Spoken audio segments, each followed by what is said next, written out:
আজকের দিনটা ছিল আমার কাছে খুবই দুঃখের দিন, কারণ আমার মা দুদিনের জন্য এসেই আবার চলে যাচ্ছে। আসল কথা কি বলুন তো, মা ছাড়া আসলে কোনো সংসারই সম্পূর্ণ হয় না। সকাল সকাল রেডি হয়েই দুজন মিলে বেরিয়ে পড়েছিলাম। 4টে দিন কিভাবে কেটে গেল তা বুঝতেই পারলাম না। মনের মধ্যে অনেকখানি কষ্ট নিয়েই মাকে এয়ারপোর্টে ছেড়ে দিয়ে আসলাম। মনের মধ্যে অনেকখানি দুঃখ কষ্ট থাকলেও আমি সেটা ঠিকভাবে প্রকাশ করতে পারি না। এই ব্যর্থতা নিয়েই মাকে ছেড়ে আমি ট্রেনে করে আবার রওনা দিলাম বাড়ির দিকে।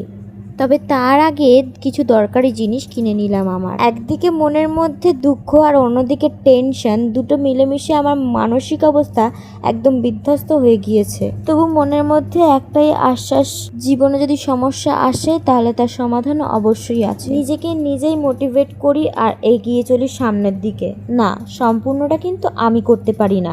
এই যে এত কষ্টের পরেও ভিডিও এডিট করছি, তার কারণ একটাই, আপনাদের ভালোবাসা।